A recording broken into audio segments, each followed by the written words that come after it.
Halo semua, selamat datang dan selamat bertemu kembali di podcast Kelompok 2 Latsar CPNS Kementerian PU. Kali ini kita bakal ngobrolin nih hal yang penting banget buat institusi tercinta kita, yaitu what we can do to make PU better and stronger. Kita tahu nih, Kementerian PU adalah garda depan pembangunan infrastruktur. Tapi biar kuat dan terpercaya, nggak cukup cuma alat berat dan anggaran besar. Kita, ASN muda, juga harus punya semangat bela negara. Tenang-tenang, kita nggak ngomongin soal wajib militer kok, tapi 5 nilai dasar bela negara versi ASN. Pertama, cinta tanah air, sadar berbangsa dan bernegara, setia pada Pancasila, rela berkorban, dan kemampuan awal bela negara. Langsung aja kita mulai dari nilai pertama. Kalau dengar cinta tanah air tuh apa sih yang kebayang pertama kali? Hmm, cinta tanah air ya. Sejujurnya dulu aku mikirnya ya cuma soal format ke bendera aja sih atau nyanyi Indonesia Raya gitu atau lagu daerah. Tapi sekarang aku mulai lebih paham sih kalau cinta tanah air itu juga bisa diwujudkan dengan hal lain. Jadi misalnya dengan mendukung ekonomi nasional. Salah satunya tuh mungkin contohnya ya, skincare yang aku pakai sekarang udah 100% lokal dan kualitasnya tuh bagus, nggak kalah sama merek-merek luar gitu. Jadi kalau kita bangga pakai produk dalam negeri, itu juga termasuk bisa membantu UMKM dan ekonomi Indonesia untuk terus bertumbuh gitu ya, hingga akhirnya kita bisa bersaing nih di pasar internasional. Nah, setuju. Nah, bukan cuma skincare nih, ada produk-produk buatan Indonesia yang sering kita gunakan sehari-hari. Dari sektor makanan dan minuman, itu ada kopi kapal api, Indomie, dan juga obat tolak angin. Nah, produk-produk ini sudah mendunia loh, sehingga banyak dijual di luar negeri. Jadi kita sebagai ASN Kementerian PU gunakan batik pada hari Rabu dan Jumat sebagai perwujudan cinta tanah air dan melestarikan kebudayaan kita. Setuju, setuju. Aku juga selain dan seragam gitu kalau di Rabu dan Jumat, aku juga mulai pakai produk lokal fashion lainnya buat kebutuhan sehari-hari. Kayak baju, tas. Sekarang tuh banyak banget brand-brand lokal yang mulai dari bisnis kecilan, tapi kualitasnya tuh bagus-bagus kan. Nah, bayangin kalau misalnya se-ASN se-Indonesia tuh kayak gitu semua, pasti bakal gede banget tuh dampaknya ke industri lokal. Jangan lupa juga di era digital kayak sekarang, menjaga nama baik Indonesia dan institusi tempat kita bekerja di media sosial menjadi bagian penting dari implementasi bela negara. Kan kita ASN muda nih di Kementerian PU. Setiap unggahan, komentar, hingga konten yang kita bagikan mencerminkan kualitas dan nilai lembaga. Jangan asal membagikan informasi, apalagi yang belum jelas kebenarannya. Karena bisa menimbulkan disinformasi yang merusak kepercayaan publik. Bahkan ya, komentar yang terlihat sepele pun bisa berdampak besar jika menyinggung atau merusak citra institusi. Maka dari itu, ayo kita cermat dalam bermedia sosial, verifikasi informasi, gunakan bahasa yang santun, dan jadilah duta positif Kementerian PU secara daring. Setuju sih. Nah, kalau aku cinta tanah air itu justru kepikirannya dari sisi lingkungannya nih. Kan kita kerja di PU ya, banyak bersentuhan sama ruang, air, dan tanah gitu. Jadi buat aku, cinta tanah air itu ya dimulai dari hal-hal yang kecil kayak nggak buang sampah sembarangan. Soalnya kan lingkungan yang bersih itu bukan cuma enak dilihat aja ya, tapi juga bentuk kita jaga tanah air secara nyata. Kita tuh harus jadi contoh yang baik ya, apalagi sebagai ASN. Wah, keren-keren nih. Jadi, cinta tanah air itu bukan cuma hafalan ya, tapi soal tindakan kita yang konkret dan bisa memperkuat citra PU juga. Lanjut nih, nilai kedua tentang sadar berbangsa dan bernegara. Ini sering sih kita dengar ya kan, tapi kalau prakteknya tuh gimana? Kalau dari aku, mulai dari hal sederhana sih, kayak bayar pajak tepat waktu, terus taat lalu lintas, dengan tidak menerobos lampu lalu lintas. Menurutku itu bukan cuma soal taat aturan, tapi juga wujud sadar berbangsa dan bernegara. Tapi lebih dari itu, aku juga merasa kalau kita kerja di PU, itu bukan cuma soal bangun bangunan fisik, kita juga pegang amanah dari rakyat.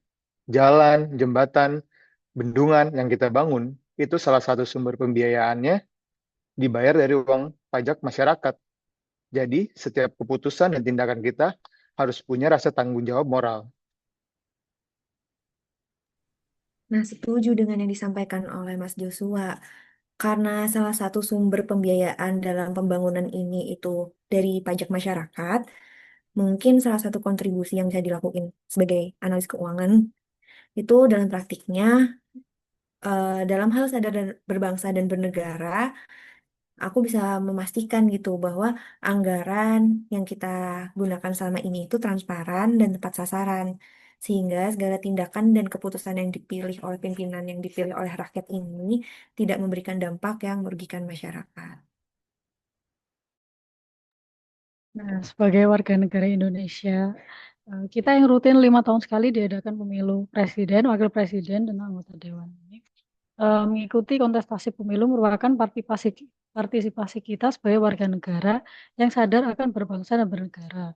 Pemilu ini dilaksanakan secara luber jurdil, yaitu langsung, umum, bebas, rahasia, jujur, dan adil. Nah, harapannya dengan pelaksanaan pemilu yang luber jurdil ini dapat diselenggarakannya pemilu yang demokratis, aman, damai, serta menghasilkan pemimpin yang berkualitas, mampu mensejahterakan rakyat.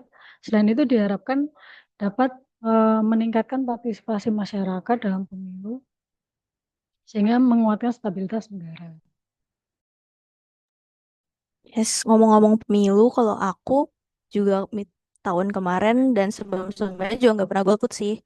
Aku ikut pemilu yang 2024 kemarin tuh ngajak keluarga juga buat bareng-bareng ke tempat nyoblos. Nah, karena aku tuh ngerasa kalau kebijakan pembangunan, termasuk infrastruktur, ataupun kebijakan-kebijakan lainnya kan dipengaruhin sama suara kita kan.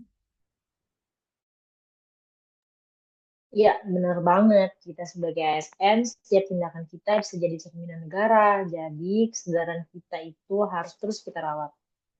Nah, sekarang masuk nilai ketiga, setia pada Pancasila. Gimana sih cara kita hidupin ini dalam keseharian kita sehari-hari?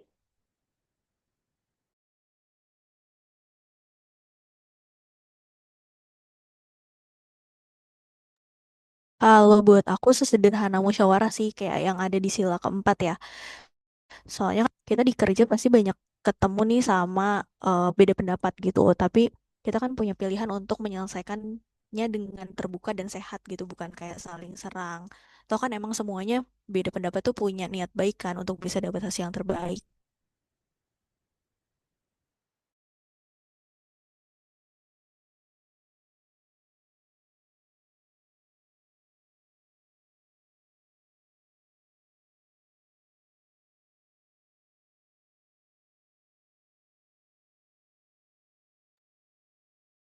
Kalau aku yang paling kerasa tuh soal toleransi ya. Jadi di lingkungan kerja kita itu kan orangnya beragam banget, beda daerah, beda gaya bicara, kadang beda cara pandang juga.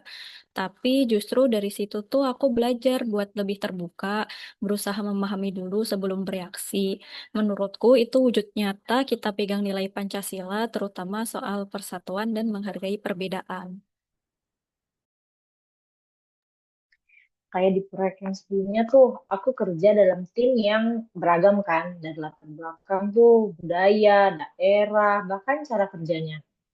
Emang sih bisa banget terjadi kesalahpahaman, tapi kami milih untuk menjunjung tinggi nilai-nilai Pancasila, terutama sila persatuan Indonesia dan musyawarah mufakat. Kami belajar buat saling menghargai perbedaan, mendengarkan sebelum bereaksi, dan menempatkan tujuan bersama di atas ego pribadi. Hasilnya luar biasa. Tim kami jadi solid, komunikasi membaik, dan proyek berjalan lebih cepat dari target. Aku sadar kekuatan Kementerian PU bukan cuma di teknologinya, tapi juga pada kekuatan manusianya yang mampu bekerja bersama dengan semangat gotong royong. Dan itulah yang bisa membuat PU lebih baik dan lebih kuat ke depannya. Kalau dari sudut pandangku, setiap pada Pancasila itu juga berarti memastikan nilai keadilan sosial benar-benar hidup di keseharian kita. Aku mencoba menerapkannya dengan lewat kebiasaan sederhana, seperti belanja di warung-warung kecil atau mendukung UMKM lokal. supaya roda ekonomi itu berputar di seluruh lapisan masyarakat. Menurutku, keadilan sosial dimulai dari hal kecil yang dilakukan secara konsisten setiap hari. Kalau di PU, prinsip ini juga kita wujudkan lewat pembangunan yang adil dan merata. PU membangun bukan hanya di pusat-pusat kota atau pusat yang nilai ekonominya tinggi, tapi juga menjangkau daerah-daerah terpencil yang aksesnya sulit. Jembatan, jalan, infrastruktur dasar yang kita hadirkan di sana membuka peluang ekonomi, memudahkan akses pendidikan, dan mempercepat layanan kesehatan. Itulah wujud nyata PU membangun untuk keadilan sosial, supaya manfaat pembangunan dirasakan oleh seluruh rakyat Indonesia tanpa terkecuali.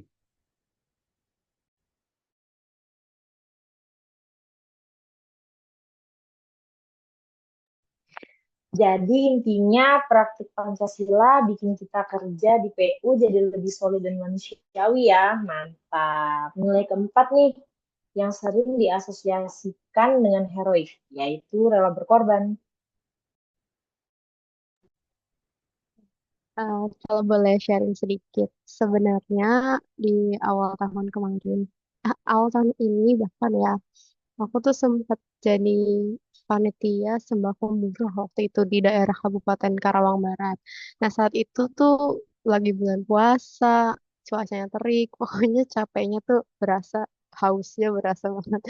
Tapi sebenarnya kalau dibandingkan dengan apa yang didapat itu nggak bisa dibandingin lah gitu, melihat antusiasmenya, senyum orang-orang yang kita bantu di sana, dan bahkan beberapa nenek pun ada yang menyampaikan terima kasihnya langsung ke aku, padahal kan eh, hanya membantu di loket gitu aja ya. Jadi benar-benar priceless lah. Kalau aku sih biasanya manfaatin waktu luang aku buat belajar hal-hal baru yang bisa nyambung ke kerjaan. Bukan yang berat-berat banget sih, kadang cuma nonton video singkat aja di YouTube atau baca-baca soal hal teknis yang aku belum ngerti. Jadinya biar waktu aku kerja, aku nggak terlalu bingung dan bisa bantu tim buat lebih lancar juga. Kalau aku mungkin sedikit berbeda dengan Aurel yang turun langsung gitu ya, Aurel jadi panitia dalam hal sosial. Mungkin one day kita boleh nih diajakin Rel untuk turun terjun langsung bareng-bareng. Nah, kalau bentuk rela berkorbannya, justru aku mungkin kurang lebihnya sama kayak Mbak Ataya, di mana kita sebagai insan PU kadang dituntut dituntut akan waktu, tenaga, dan pikiran yang mungkin permintaannya itu bisa di luar jam kerja, yang kadang juga mengambil waktu weekend kita bahkan. Nah, dengan tetap berkontribusi dan mengesampingkan kenyamanan pribadi, mungkin itu bisa menjadi salah satu bentuk rela berkorban kita di tengah kewajiban kita sebagai abdi negara. Kalau aku juga balik lagi sih, coba implementasiinnya dari hal-hal kecil dulu. Yaitu aku coba bantu sesama ya. Contohnya yang aku lakuin tuh misalnya ada saudara atau temen yang biasanya butuh donor darah, butuh suplai darah untuk operasi, aku selalu siap buat donorin darah. Yap, bener banget nih, Tan. Integritas ASN kayak kita dan semua ASN di PU nggak akan bisa tuh PU bisa berdiri kokoh, pengorbanan itu nggak harus besar, yang penting tulus ya. Nah yang terakhir nih, ini yang penting juga, kemampuan awal bela negara. Gimana cara kalian jaga fisik dan mental kalian biar prima? Kalau aku sih mulai dari hal yang paling dasar banget ya, dari makan yang cukup sama tidur yang cukup juga. Kayak aku berusaha untuk nggak sering begadang kalau nggak bener-bener perlu, soalnya begadang itu kadang bikin badan drop dan nggak bisa konsentrasi di keesokan harinya gitu. Jadi kalau gitu kerjaan pasti kurang maksimal dan kita nggak bisa maksimal juga untuk bantu tim yang lain gitu. Iya, betul banget Mbak Taya. Karena eh, kalau aku biasanya juga mengusahakan gitu untuk seminggu sekali itu olahraga, entah itu tenis gitu, atau olahraga seperti yoga mungkin yang lebih mindfulness. Karena di tengah cuaca yang seperti ini nih, badan sehat itu penting banget. Apalagi untuk kita yang setiap harinya membutuhkan diskusi atau bertukar pikiran setiap harinya.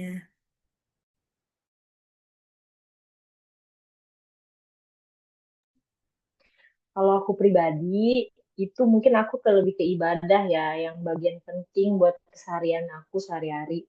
Bukan buat rutinitas keagamaan aja. Ibadah bagi aku tuh momen untuk merenung, mengevaluasi, dan memperbaiki diri. Tiap kali aku berdoa atau bermeditasi, aku diingatkan bahwa tugas aku sebagai ASN, apalagi di Kementerian PU, adalah amanah besar dari rakyat. Kita bukan sekedar pekerja teknis, tapi pelayan publik yang harus menjaga kepercayaan masyarakat. Melalui ibadah, aku belajar mengontrol emosi, menahan ego, dan menata niat agar bekerja bukan demi pujian, tapi untuk manfaat nyata bagi bangsa. Refleksi spiritual ini memberikan aku energi dan kesadaran baru untuk bekerja lebih jujur, lebih sabar, dan lebih berorientasi pada kepentingan rakyat. Dan aku percaya ASN yang kuat secara mental dan spiritual adalah fondasi yang penting juga buat PU menjadi lebih tangguh dan terpercaya. Mantap-mantap banget nih ceritanya. Boleh aku sharing juga sedikit ya. Kalau aku, alhamdulillah, sudah mulai rutin nih untuk ikut donor darah. Mungkin yang terakhir kemarin ya di PU hari Jumat lalu kalau nggak salah. Nah, selain membantu teman-teman kita yang membutuhkan, manfaatnya sebenarnya lebih banyak dari itu sih. Jadi bisa dibilang pemeriksaan gratis lah. Karena darah pendonor itu fun fact dicek juga apakah ada positif penyakit menular melalui darah seperti HIV, hepatitis atau sifilis gitu. Jadi selain itu juga banyaklah manfaatnya untuk kesehatan tubuh kita sendiri gitu. Bener banget nih pendapat teman-teman tadi. Kalau menurut aku juga memang jaga fisik itu memang penting banget ya. Makanya aku juga udah mulai usahain untuk olahraga rutin kayak lari dan angkat beban. Selain itu juga eh, penting juga buat kita untuk jaga pola makan. Aku juga udah mulai usahain makan lebih banyak sayur, buah, dan protein sambil juga ngurangin makan gorengan ya. Memang nggak mudah, tapi tubuh yang sehat bikin kita lebih siap untuk menghadapi tantangan kerja. Menurutku, ini juga bagian dari kemampuan awal bela negara. Soalnya, bela negara bukan cuma soal angkat senjata, tapi juga mempersiapkan diri secara fisik dan mental supaya selalu siap saat negara membutuhkan. Wah, emang keren-keren banget ya cerita implementasi-implementasi kita tentang semua ini buat sehari-hari. Karena emang ya kita nggak bisa bangun negeri kalau kita sendiri nggak kuat buat berdiri. Nah, itu tadi 5 nilai bela negara dan gimana cara kita semua sebagai ASN muda Kementerian PU menjadikannya nyata. Dari milih produk lokal sampai menolak gratifikasi, dari kerja teknis sampai jaga kesehatan. Semua itu bentuk kontribusi nyata buat PU jadi lebih baik dan lebih kuat. Ingat, perubahan besar itu selalu dimulai dari diri sendiri. Makasih udah dengerin podcast What We Can Do to Make PU Better and Stronger. Sampai jumpa di obrolan inspiratif lainnya. Salam bela negara. Bye.